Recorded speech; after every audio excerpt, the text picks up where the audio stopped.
Hi students, ये video में हम लोग सॉलिड स्टेट जो चैप्टर है क्लास 12th का, हम लोग उसके न्यूमेरिकल्स डिस्कस करने वाले हैं जो आपके स्टेट बोर्ड के टेक्स्ट बुक में है। चैप्टर के एंड में वो न्यूमेरिकल्स को हम डिस्कस करेंगे और how to approach the numericals और बोर्ड एग्जाम में किस तरह से प्रेजेंट करना है। हाउएवर जो कैलकुलेशन वाला पार्ट है वो मैं वॉइड छोड़ने वाला हूँ, बिकॉज काफ़ी बच्चे हैं जो डायरेक्ट कैलकुलेशंस करते हैं, काफ़ी बच्चे जो लॉगरिदमिक कैलकुलेशंस करते हैं, तो वो आप आपके पर्सनल चॉइसेस के हिसाब से कैलकुलेशंस का पार्ट आगे लेके जा सकते हैं। बट जो एक प्राइमरी लेवल पे कैलकुलेशन है, एक अप्रोच है क्वेश्चन का, वो हम इसमें डिस्कस करेंगे। Alright, so let us go to the first question. The density of iridium is 22.4 grams per cm cube. The unit cell is FCC. Calculate the radius of iridium atom given the molar mass is 192.2. तो अभी अपने पास given में क्या क्या है हम लिख देते हैं यहाँ पर। तो गिवन में we have density which is 22.4 grams per cm cube. Okay, then we know that iridium is FCC, तो जो Z की वैल्यू है वो 4 हो जाएगी। Molar mass of iridium is given to us is 192.2 grams per mole. Okay, and हमें पूछा है कैलकुलेट द रेडियस। तो ये आपका गिवन हो गया, ये अपना टू फाइंड हो गया। टू फाइंड में हमें रेडियस पूछा है, एंड सर फॉर्मूला क्या रहेगा हमारा। तो फॉर्मूला हम अप्लाई करेंगे दो। सबसे पहले FCC है तो रेडियस पता होना चाहिए, रेडियस इज a/2√2, और दूसरा a का फॉर्मूला पता होना चाहिए which is density is equals to Zm/a³ okay, so ये अपने क्वेश्चन का ओवरऑल हो गया, जिसका आपको स्टार्टिंग का जो 1 मार्क, आधा मार्क, 2 मार्क जो भी मिलना है मिल जाएगा depending on the weightage of the question. And then we come across the solution और कैलकुलेशन। तो उसमें से स्टेप 1 क्या होगा, सबसे पहले हम a³ को और रो को इंटरचेंज करेंगे। तो a³ is equals to Zm/ρ(NA). Value substitute करेंगे, Z की वैल्यू 4 है, M की वैल्यू 192.2 आ जाएगी, रो की वैल्यू आपको दी है 22.4 and Avogadro's number is 6.022 into 10⁻23। Okay, now ये जो आपका आंसर आएगा, ये आपका आंसर आएगा cm³ में, क्योंकि आपने जो डेंसिटी ली है वो सेंटीमीटर क्यूब की ली है, बराबर है। तो सर डेंसिटी की वजह से आपका आंसर cm³ में आएगा। फिर इससे हम लोग a का वैल्यू निकालेंगे, ये जो भी वैल्यू है उसका क्यूब रूट निकाल के a की वैल्यू मिल जाएगी। And once we get the value of a, तो हम डायरेक्ट सब्स्टिट्यूशन करेंगे, r is equals to a/2√2, और इससे अपने को r की वैल्यू मिल जाएगी। अब या तो वो सेंटीमीटर में आ सकता है, या तो फिर आप उसको 10⁻10 करके पिकोमीटर्स में भी कन्वर्ट करना चाहो तो कर सकते हो, depending on what ever the option is given. अगर ऑप्शन नहीं दिया है तो आप सेंटीमीटर में या पिकोमीटर में जो भी रखना है आप रख सकते हो, that is absolutely fine. So this is question number 1. This is the next question here. Aluminium crystallizes in a cubic closed pack structure. Cubic closed pack structure मतलब CCP, CCP को ही हम FCC बोलते हैं, जिसकी वजह से हमारी Z की वैल्यू क्या हो जाएगी, 4 हो जाएगी। Okay, with unit at length of 353, तो A का वैल्यू भी दे दिया है 353.6 पिकोमीटर्स है, तो मैं उसको अभी के लिए सेंटीमीटर में कन्वर्ट कर देता हूँ, 10⁻10 centimetres. Okay, what is the radius पूछा है and how many cells are there in 1 cm cube.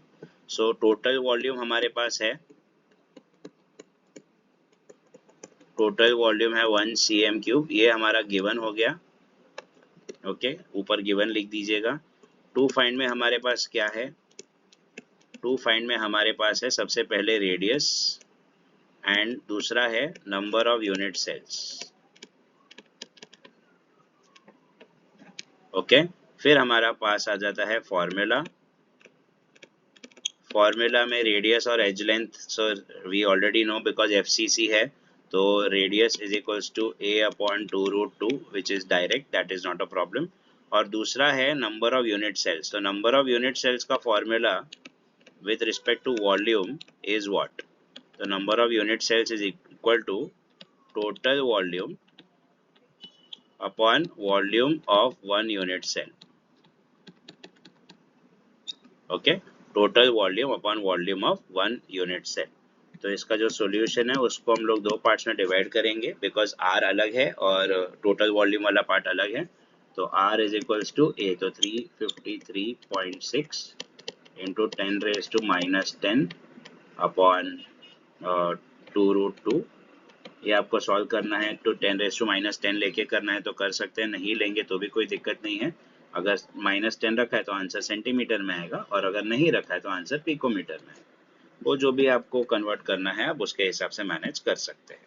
अब बात आती है टोटल वॉल्यूम और नंबर ऑफ यूनिट सेल की। तो नंबर ऑफ यूनिट सेल्स में फॉर्मूला आ जाएगा टोटल वॉल्यूम, वो कितना है 1 cm3, तो ऊपर 1 आ गया। And number of unit cells का volume of 1 unit cell is a³। अब सिर्फ ध्यान क्या रखना है, a का वैल्यू इसीलिए मैंने सेंटीमीटर में स्टार्टिंग में कन्वर्ट किया है क्योंकि जो टोटल वॉल्यूम है वो अपने को सेंटीमीटर क्यूब में दिया है। तो उसके हिसाब से आप इसको सॉल्व करेंगे और वो सॉल्व करके आपको यहाँ पर एक नंबर आ जाएगा नंबर ऑफ यूनिट सेल्स का। So that's all. It is 1/a³, which is total volume divided by volume of 1 unit cell. So this is question number 2. ये क्वेश्चन में है in an ionic crystalline solid it forms HCP lattice. The atoms X occupy 1/3 of the tetrahedral voids. What is the formula of the compound? तो देखो Y जो है वो lattice form कर रहा है और X जो है वो 1/3 of the tetrahedral voids में है। अब ऐसे क्वेश्चन में बहुत ही ज्यादा जरूरी है टू आइडेंटिफाई कि लैटिस कौन बना रहा है, कौन सी टाइप की लैटिस बन रही है, वो काम का नहीं है। HCP नॉर्मली ये HCP FCC वाले ही क्वेश्चंस होंगे, but whatever the type of lattice is, okay, it is very important for us to know कि लैटिस के जो कॉर्नर्स है वो कौन ऑक्यूपाई कर रहा है, मतलब जो लैटिस साइट है वो कौन ऑक्यूपाई कर रहा है। तो यहाँ पर बोला है y इज द वन जो लैटिस बना रहा है। Okay, so what we will do is हम लोग इसमें करेंगे let number of atoms of y be equal to n। Okay, because n atoms है जो आपका पूरा लैटिस बना रहे हैं एंड हमें मालूम है therefore number of tetrahedral voids. Sir why tetrahedral voids, क्योंकि हमें क्वेश्चन में दिया हुआ है कि जो x है वो टेट्राहेड्रल वॉइड्स ऑक्यूपाई कर रहा है, तो number of tetrahedral voids is always be 2n। ये हमारे टेक्स्ट बुक में भी फॉर्मूला है कि जितने एटम्स है उसका double the number is a tetrahedral voids. फिर फाइनली आ जाएगा therefore number of atoms of x will be what. तो x क्या कर रहा है 1/3 ऑफ द टेट्राहेड्रल वॉइड, मतलब it is 1/3 of 2n which is 2n/3 बराबर है। एंड देयरफॉर अभी अपने को x का और y का सिर्फ रेशियो निकालना है, तो x अपॉन y, तो x upon y, x is 2n/3 and y is n, n cancel, तो इधर 2 और इधर 3 आ गया, तो x की क्या वैल्यू आ जाएगी 2 और y की क्या वैल्यू आ जाएगी 3 and therefore the compound is x2y3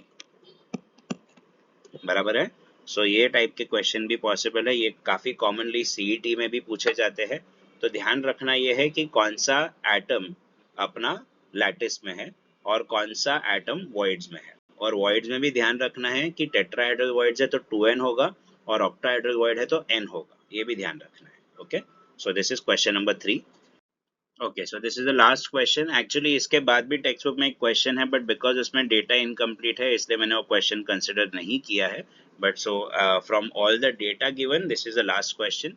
okay, an element with molar mass 27 okay forms a cubic unit cell of edge length 405 picometers. The density is 2.7. What is the nature of the cubic unit cell? अब see nature of the cubic unit cell के लिए अपने को z ढूंढना जरूरी है। Okay, तो z की वैल्यूज हमें मालूम है, z की वैल्यू 1 होगा तो सिंपल क्यूबिक है, z की वैल्यू 2 है तो बॉडी सेंटर्ड क्यूबिक है, और z की वैल्यू अगर 4 है तो फेस सेंटर्ड क्यूबिक सेल या फिर CCP भी बोलते हैं हम लोग। ओके, तो sir in short nature of the unit cell ढूंढना है, मतलब z का वैल्यू ढूंढना है। ओके, सो अपने पास गिवन क्या क्या है पहले वो खत्म करते हैं। गिवन में हमारे पास मोलार मास है विच इज 27 ग्राम्स पर मोल, वेरी गुड। ओके, गिवन में हमारे पास डेंसिटी है विच इज 2.7 ग्राम्स पर cm3, ओके फाइन। गिवन में हमारे पास एज लेंथ है विच इज 405 पिकोमीटर्स, तो मैं उसको 10⁻⁻10 सेंटीमीटर कर देता हूँ क्योंकि जो डेंसिटी है वो सेंटीमीटर में है इसलिए। सो अपने पास ये तीन चीजें हैं end of course Avogadro's number तो हमारे पास हमेशा से था ही, उसमें तो कोई प्रॉब्लम था ही नहीं, 6.022 इंटू 10⁻23। अभी हमें पूछा है z, because nature of the unit cell मतलब z आ जाएगा। तो सर फॉर्मूला सर डेंसिटी का एक ही है